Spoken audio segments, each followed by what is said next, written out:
ప్రేక్షకులందరికీ నమస్కారం. ప్రస్తుతం మన స్టూడియోలో ప్రముఖ ఆధ్యాత్మికవేత్త ఆస్ట్రాలజర్ బ్రహ్మశ్రీ సుభాష్ శర్మ గారు మనతో ఉన్నారు. గురుగారితో మాట్లాడేద్దాం. గురుగారు నమస్కారం. శ్రీమాత్రే. గురుగారు, మే నెలలో వృషభ రాశి వారి పరిస్థితి ఎలా ఉంది? మే 14 నుంచి గురుగ్రహ సంచారంతో పాటు ఇతర గ్రహాల సంచారం కూడా జరుగుతుంది. మరి సంచారం కారణంగా ఈ రాశి వారికి ఎలా ఉండబోతుంది ఓవరాల్గా ఈ నెల? తప్పకుండా తెలియజేస్తానండి. ముందుగా ప్రేక్షకులందరికీ శ్రీమాత్రే నమః, శ్రీ గురుభ్యో నమః. నమో దేవ్యై మహాదేవ్యై శివాయై సతతం నమః. నమ ప్రకృత్యై భద్రాయై నిహతాం ప్రణతాస్మిత. వృషభ రాశి వారికి ఈ సంవత్సరము, ఈ నెల చాలా అద్భుతంగా నడుస్తుంది. ఇప్పుడు మే 14 తర్వాత గురువు మిథునంలోకి అడుగు పెడుతున్నాడు.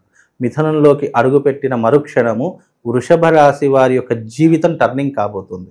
వాళ్ళు పట్టిందల్లా బంగారం అవుతుంది. అనుకున్నటువంటి పనులు సకాలంలో పూర్తి చేసుకోగలుగుతారు. ముఖ్యంగా వివాహాది శుభకార్యాలు, అలాగే గృహప్రవేశాది శుభముహూర్తాలు, ఇలాంటివి ఎక్కువగా చేసేటటువంటి అవకాశాలు వీళ్ళ జీవితంలో కనిపిస్తాయి.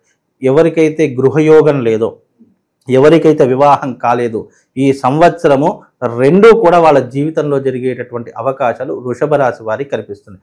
ఇల్లు లేనటువంటి వారు ఇల్లు తీసుకునే అవకాశం, వివాహం కానటువంటి వారికి ఈ సంవత్సరం వివాహం తప్పకుండా జరిగేటటువంటి అవకాశము వీళ్ళ జాతకంలో కనిపిస్తుంది. కాబట్టి వృషభ రాశి వారు ఈ సంవత్సరము, ఈ నెలతో పాటు వాళ్ళ జీవితం టర్నింగ్ అయ్యేటటువంటి అవకాశం. మే 14 దాటిందా, పెట్టుబడులు పెట్టాలనుకున్నా, వ్యాపారం చేయాలనుకున్నా, విదేశాలకు వెళ్ళాలనుకున్నా, ఇంటి యందు ఏదైనా శుభకార్యాలు చేయాలనుకున్నా, లేదా కొత్త పనులకు శ్రీకారం చుట్టాలనుకున్నా, వాళ్లకు ఈ యొక్క మాసము చాలా అద్భుతమైనటువంటి యుగం. పౌర్ణమి దాటిందా, పౌర్ణమి తర్వాత వీళ్ళ జీవితానికి తిరుగు ఉండదు. కాబట్టి వీళ్ళ యొక్క అదృష్టం ఎలా ఉంటుంది అంటే, దేంట్లో పెట్టుబడి పెట్టనివ్వండి, అందులో 100% సక్సెస్ సాధిస్తూ ఉంటారు. రియల్ ఎస్టేట్ రంగము, ఫైనాన్షియల్ రంగము, అలాగే ఈ ట్రేడింగ్స్ కానివ్వండి, వీళ్ళందరికీ కూడా అద్భుతమైనటువంటి అవకాశము వృషభ రాశి వారికి ఈ మే 14 నుంచి వీళ్ళ జీవితంలో జరగబోతుంది. కనుక వృషభ రాశి వారికి ఈ నెల, ఈ మాసము, ఈ సంవత్సరం చాలా అద్భుతంగా ఉంది అని చెప్పు. అందులోనూ 11వ స్థానంలో శని సంచారం నడుస్తుంది. 11వ స్థానంలో శని సంచారం అనేటటువంటిది కూడా చాలా అద్భుతమైనటువంటి యోగాన్ని అందిస్తూ ఉంటుంది. అంటే ఏదైనా పెండింగ్లో ఉన్నటువంటి పనులు పూర్తయిపోవడము, లేదా ఇన్ని రోజులు కోర్టు కేసులు కానీ, పోలీస్ స్టేషన్ వ్యవహారాదులు కానివ్వండి, ఇలాంటివి ఏవైనా నడుస్తున్నాయి అని అనుకుంటే కనుక వాటన్నిటికీ కూడా చెక్ పాయింట్ పెట్టేటటువంటి లక్షణాలు ఈ యొక్క మే నుంచి ప్రారంభం అవుతాయి. ఆరోగ్య విషయం తీసుకున్నా కానివ్వండి, వృత్తి వ్యాపారం తీసుకున్నా కానీ, అన్నింటిలో కూడా లాభదాయకమైనటువంటి యోగము ఈ వృషభ రాశి వారికి మే 14 తర్వాత, అంటే పౌర్ణమి దాటింది అని అనుకుంటే అద్భుతంగా వీళ్ళ జీవితంలో కనిపిస్తుంది. గురుగారు, మే 14 తర్వాత అన్ని మంచిగానే కనిపిస్తున్నాయి. ఈ 14 రోజులు కూడా ఎలా ఉండాలి? దేని విషయాలకి వెళ్ళకూడదు అంటారు? అంటే 14 వరకు జన్మస్థానంలో గురు సంచారం. అంటే ఈ 14 రోజులు ఏమవుతుంది అంటే గనక డబ్బులు అధికంగా ఖర్చు అయిపోవడము, లేదు అని అంటే గనక ఏదైనా తీరనటువంటి నష్టం ఏర్పడము, ఆ నష్టాన్ని పూడుద్దామని చెప్పేసి ఇంకా ఇతర వ్యవహారాదులో చిక్కులు చికాకుల్లో ఇరుక్కోవడం, ఇలాంటివి జరుగుతాయి. కాబట్టి ఈ 14 రోజుల పాటు చాలా జాగ్రత్తగా ఉండే ప్రయత్నం చేయండి. ఈ 14 రోజులు ఏవైతే ఉన్నాయో మీ జీవితంలో కొద్దిగా గడ్డు కాలం అని చెప్పుకోవచ్చు. ఎందుకంటే జన్మస్థానంలోనే, వృషభ రాశి వారికి జన్మస్థానంలో గురువు ఉంటాడు కాబట్టి కొద్దిగా ఏదైనా ఇబ్బందులు కలిగించేటటువంటి ప్రయత్నాలు ఎక్కువగా కలిగిస్తూ ఉంటాడు. అది మన పాపకర్మ వల్ల కావచ్చు, లేదా మనం స్వయంకృత అపరాధం వల్ల కావచ్చు. కనుక ఈ 14 రోజులు ఎంత జాగ్రత్తగా ఉండాలో అంత జాగ్రత్తగా ఉండేటటువంటి ప్రయత్నం చేస్తే ఇక రాబోయేటటువంటి రోజులన్నీ కూడా చాలా అదృష్టమైనటువంటి రోజులు అని చెప్పుకోవచ్చు.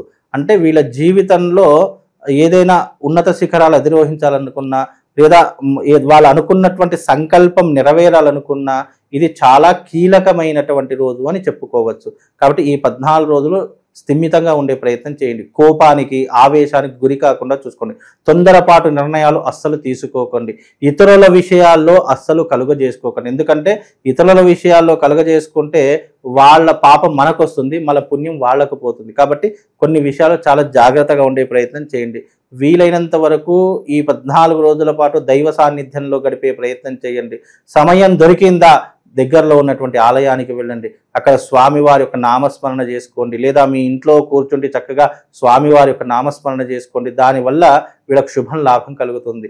ఎందుకంటే ఇప్పుడు వచ్చేటటువంటి కాలం వీళ్ళకు అదృష్ట యోగం కాబట్టి వాళ్ళు వినియోగించుకునేటటువంటి విధానంలో ఉంటుంది. ఎందుకంటే ప్రపంచమునందు భగవంతుడు మనిషికి ఇచ్చినటువంటి గొప్ప వరం ఏంటి అంటే మంచి చెడులు ఏమిటి అని తెలుసుకునేటటువంటి విచక్షణ జ్ఞానం మనకి ఇచ్చారు కాబట్టి మనం మంచి ప్రయత్నాలు చేస్తున్నప్పుడు మనకు మంచి ఎదురవుతుంది. చెడు ప్రయత్నాలు చేశాము, చెడుగా ఆలోచించామనుకోండి, అదే రిఫ్లెక్షన్ అయి ఉంటుంది. అంటే మన జీవితం ఒక అద్దం లాంటిది అన్నమాట. మనం ఎలాంటి విధానాలు మనం అద్దంలో చూస్తే అలాంటి విధానాలు రిఫ్లెక్షన్ అవుతాయి. కాబట్టి ఈ 14 రోజులు నువ్వు ఏ రోజునైతే ఎలా గడుపుతున్నావో అవే నీ జీవితంలో సంవత్సర కాలంలో ఎదురవుతాయి. కాబట్టి చాలా జాగ్రత్తగా ఉండే ప్రయత్నం చేసుకోవాలండి. గురుగారు, ఇక వైవాహిక జీవితం ఎలా ఉండబోతుంది? సంతానం కోసం ఎదురు చూసే వాళ్ళకి ఏదైనా గుడ్ న్యూస్ ఉందా? తప్పకుండా ఈ సంవత్సరం సంతాన సాఫల్యం వాళ్ళకి ఏర్పడేటటువంటి లక్షణాలు ఉన్నాయి. అలాగే వైవాహిక జీవితంలో ఇన్ని రోజులు పడుతున్నటువంటి ఇబ్బందులు కానీ, గొడవలు కానివ్వండి, కోర్టు కేసులో ఉన్నటువంటి వ్యవహారాదులు కానీ, అవన్నీ కూడా సమస్యకు ఒక కొలికి వచ్చేటటువంటి అవకాశము, సమస్యలకు పరిష్కారం దొరికేటటువంటి మార్గము ఈ యొక్క మే నెలలో వాళ్ళకు తప్పకుండా కనిపిస్తూ ఉంటుంది. కాబట్టి దేన్నైనా ఆచితూచి అడుగు వేసి నిర్ణయం తీసుకునే ప్రయత్నం చేయండి. ఈ వివాహ వ్యవస్థ ఎలా ఉంటుందంటే వీళ్ళ భార్యాభర్తల యొక్క సంబంధం ఇటు మంచి చెప్పరాదు, చెడు చెప్పరాదు, ఏదైనా వాళ్ళకు అర్థం చేసుకొని తెలుసుకునే ప్రయత్నమే చేయాలి. ఎప్పుడైనా ఒకటి గుర్తుపెట్టుకోండి, సంసారంలో మూడవ వ్యక్తి వచ్చారనుకోండి, ఆ సంసారం 100% విడిపోవడానికే దారి తీస్తుంది. కాబట్టి ఎవరి సంసారం వాళ్ళే చక్కదిద్దుకోవాలి తప్ప మూడవ వ్యక్తి పరిష్కారం చెప్తాడు, ఎవడో ఏదో చేస్తాడు అనేటటువంటి ఆలోచనలు వైవాహిక జీవితంలో ఎవరు కూడా పెట్టుకోకండి. మూడవ వ్యక్తి ఎంటర్ అయ్యాడా నీ జీవితం ఎప్పటికైనా అధోస్థాయికి పడిపోతుంది. అంటే నీ లైఫ్ అంతా కూడా ఇతరుల యొక్క చేతిలో, వాళ్ళ కంట్రోల్లోకి వెళ్ళిపోతుంది. అంటే నువ్వు ఒక బొమ్మలాగా, వాడు ఒక రిమోట్ కంట్రోల్ నిన్ను ఆపరేట్ చేస్తూనే ఉంటాడు. కాబట్టి అలాంటి సిచ్యువేషన్ ఇతరులకు ఇవ్వకుండా చూసుకునే ప్రయత్నం చేయండి. అలాగే వైవాహిక జీవితంలో ఇన్ని రోజులు పడుతున్న ఇబ్బందులన్నీ కూడా ఇప్పుడు తొలగిపోయి చాలా అన్యోన్యంగా ఉండేటటువంటి సూచనలు మే 14 తర్వాత వీళ్ళ జీవితంలో వస్తాయండి. గురుగారు, వ్యాపారస్తులకు కూడా బాగుందని మాట్లాడుకున్నాం. మరి ఎలాంటి వ్యాపారాలు బాగుంటాయో తెలుసుకోవడానికి ఏమన్నా ఉంటుందా, లేదంటే వ్యక్తిగత జాతకం కంపల్సరీ చూపించుకోవాలంటారు? వ్యాపారం అనేటటువంటిదైతే గోచార ఫలితాల్లో ఇప్పుడున్నటువంటి తరహాలో వృషభ రాశి వారికి అద్భుతంగానే ఉంటుంది. అంటే ఇన్ని రోజులు పడుతున్నటువంటి గత సంవత్సరంతో పోల్చుకుంటే ఈ సంవత్సరము అన్ని లాభదాయకంగా జరుగుతాయి. ఈ సంవత్సరంలో ఈ మాసం నుండి వాళ్ళకి ఏంటి అంటే కనుక గురుయోగం బాగుంటుంది. కాబట్టి గురు సంచారం రీత్యా వాళ్ళకు ధనము అంటే ఆర్థిక పరంగా కానీ, ధనపరంగా కానీ అన్ని అనుకూలంగా ఉండేటటువంటి పరిస్థితులు ఏర్పడతాయి. అప్పుల బాధ నుంచి బయటపడేటటువంటి అవకాశాలు ఉంటాయి. వృత్తి వ్యాపారాదులలో మంచి లాభాలు చేకూరుస్తూ ఉంటారు. వ్యాపారాన్ని ఎక్స్పెండ్ చేసేటటువంటి లక్షణాలు ఏర్పడుతూ ఉంటాయి. కాబట్టి ఈ సంవత్సరం వ్యాపారం చేసేటటువంటి వారికి చాలా లాభదాయకంగా ఉండేటటువంటి సూచనలు కనిపిస్తాయి. గురుగారు, ఇక వీళ్ళ జీవితాల్లోకి ఒక స్త్రీ కావచ్చు, ఒక పురుషుడు కావచ్చు ఎంటర్ అయ్యి వీళ్ళకి విపరీతమైన హై కావచ్చు, లేదంటే కింద స్థాయికి పడిపోవడం, ఎలాంటి సూచనలు కనిపిస్తుంది? లేదండి, ఇప్పుడు ఉన్నటువంటి వృషభ రాశి వారికి వాళ్ళ యొక్క ఏమేముంటుంది అంటే కేవలం డబ్బు సంపాదించడము, అలాగే కుటుంబాన్ని పోషించడము, వృత్తి వ్యాపారాదులను ఎక్స్పెండ్ చేసేటటువంటి లక్షణాలు ఏర్పడడం, ఇవే ఎక్కువగా జరుగుతాయి. కాబట్టి ఈ స్త్రీ పురుష సంబంధాలు అనేటటువంటి అంతగా పట్టించుకోరు. గతంతో పోల్చుకుంటే అలాంటివి ఏవైనా ఉన్నా కానీ ఇప్పుడు దూరం చేసుకునేటటువంటి అవకాశాలు వృషభ రాశి వారి యొక్క జీవితంలో ఏర్పడతాయి. కనుక అలాంటి భయపడాల్సినటువంటి పరిస్థితులు ఏమీ లేవు. వృషభ రాశి వారికి పట్టిందల్లా బంగారం అవుతుంది. అనుకున్నటువంటి పనులు సకాలంలో పూర్తి చేసుకోగలుగుతారు. విద్యా ఉద్యోగం లాంటి ప్రయత్నాలు విపరీతంగా ఈ యొక్క నెలలో కొనసాగేటటువంటి ప్రయత్నాలు ఎక్కువగా కనిపిస్తాయి. ఏదైనా ఈ వృషభ రాశి వారికి పౌర్ణమి తర్వాతనే అన్ని రాజయోగాలు అనేటటువంటివి సిద్ధిస్తాయి.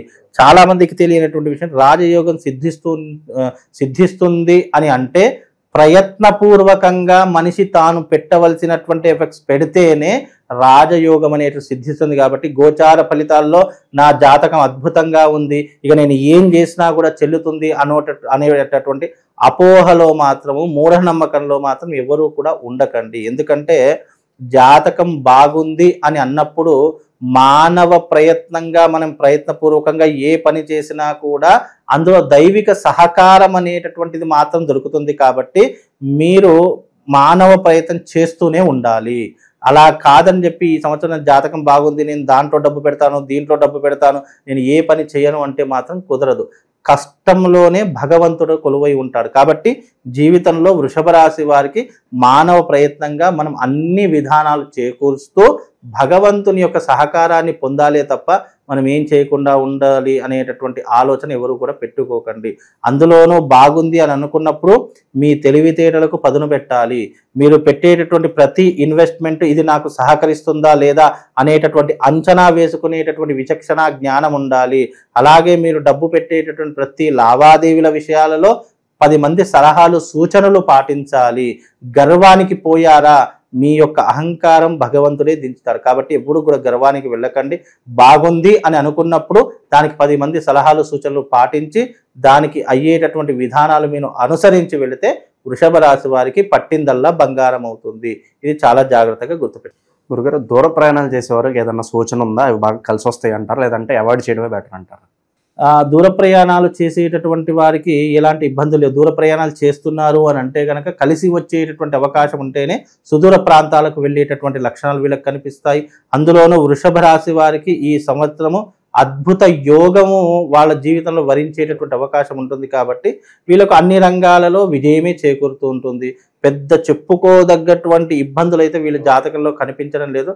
ఎంతకైనా మంచి కాస్త జాగ్రత్తగా వ్యవహరించి మీరు ఎలాంటి పన్నైనా చేసుకునే ప్రయత్నం చేసుకోండి. గురుగారు, ఈ 14 రోజులు ఓపిక పడితే చాలా వరకు కూడా ఈ నెల కావచ్చు, సంవత్సరం మంచి ఫలితాలు ఉన్నాయి.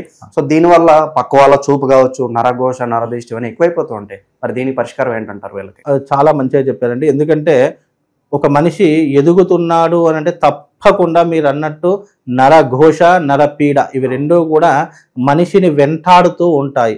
ఆ నరఘోష, నరపీడ నుంచి తప్పించుకోవాలి అని అనుకుంటే గనక వీళ్ళకు అరిష్ట నివారణ తంత్రయాగం సజెస్ట్ చేస్తాను. అలాగే వీళ్ళు ఒక కరంగలి మాలను మెడలో ధరించుకునే ప్రయత్నం చేయండి. అది మిమ్మల్ని ఎప్పుడు కూడా పాజిటివ్గా ఉంచడానికి, మిమ్మల్ని నెగిటివ్ నుంచి దూరంగా ఉంచడానికి ఈ కరంగలి మాల మీ జీవితంలో ఉపయోగపడుతుంది. కాబట్టి కరంగలి మాలను ధరించడం వల్ల కొంతవరకు ఉపశమనం కలుగుతుంది. అలాగే మీరు రోజు గనక మీరు వృత్తి వ్యాపారంలో ఉన్నారు లేదా రాజకీయంలో ఉన్నారు అని అనుకుంటే గనక ఓం దేవానాంచ ఋషీనాంచ గురు కాంచన సన్నిభం వందనీయం త్రిలోకేశం తం నమామిం బృహస్పతిం అనేటటువంటి మంత్రాన్ని చదువుకోండి. లేదు అని అంటే గనక ప్రతిరోజు ఓం బృహస్పతయే నమః, ఓం బృహస్పతయే నమః అనేటటువంటి మంత్రాన్ని మీరు ఎక్కడున్నా ఏ ప్రదేశంలో ఉన్నా ఆ మంత్రాన్ని ఉచ్చరించేటటువంటి ప్రయత్నం చేసుకోండి. తద్వారా వాళ్ళకు శుభం లాభంతో పాటు అదృష్ట యోగము, ధన యోగం కూడా సిద్ధించేటటువంటి అవకాశాలు ఈ మంత్రం ద్వారా వాళ్ళకు కలుగుతాయండి. గురుగారు, ఇంకా విశేషంగా దైవారాధన విషయంలో వీళ్ళు ఎలాంటి రెమెడీస్ చేసుకుంటే బాగుంటుందంటారు ఈ నెల? ఈ నెలలో గనక వీళ్ళకు విపరీతమైనటువంటి ధనాకర్షణ కలగాలనుకున్నా, వీళ్ళ జీవితంలో ఏ పనికి వెళ్ళినా ఆ పనిలో విజయం సాధించాలన్నా ఈ 12వ తారీఖున విశేషమైనటువంటి బౌద్ధ పౌర్ణిమ రావడం జరుగుతుంది. దీనిని వ్యాస పౌర్ణిమ అని కూడా పిలుస్తారు. ఈ పౌర్ణిమ రోజున వాళ్ళందరూ కూడా మేము చేసేటటువంటి యజ్ఞంలో పాల్గొనండి. ఇది అరిష్ట నివారణ తంత్రంతో పాటు తిలహోమ తంత్రం కూడా ఆ రోజున చేయిస్తున్నాము. ఈ తిలహోమ తంత్ర యాగంలో వాళ్ళు పాల్గొంటే వాళ్ళకున్నటువంటి నెగిటివ్ ఇంపాక్ట్ తొలగిపోతూ ఉంటుంది. ఎవరైతే ఈ తిలహోమ తంత్రంలో పాల్గొంటారో వాళ్లకు శివశక్తి స్ఫటిక లింగం ఒకటి వాళ్ళకు ప్రసాద రూపకంగా ఇస్తాను. దాన్ని ప్రతిరోజు పూజించుకోవడానికి, దాన్ని పూజించుకుంటే వాళ్ళకు ఉన్నటువంటి గ్రహపీడలు, ఏలినాటి శని దోషాలు, వాళ్ళకి ఏదైనా నెగిటివ్ ఇంపాక్ట్, నరఘోష, నరపీడ ఉన్నా కూడా వాటన్నిటి నుంచి దూరం అయిపోయేటటువంటి అవకాశాలు వీళ్ళ జీవితంలో ఏర్పడతాయండి. ఓవరాల్గా వృషభ రాశి వాళ్ళకి ఈ నెలలో అలాగే ఈ సంవత్సరంలో కూడా ఎలాంటి ఫలితాలు ఉండబోతున్నాయి మీ మాటల్లో చాలా బాగా వివరించారు గురుగారు. ధన్యవాదాలు. శ్రీమాత్రే.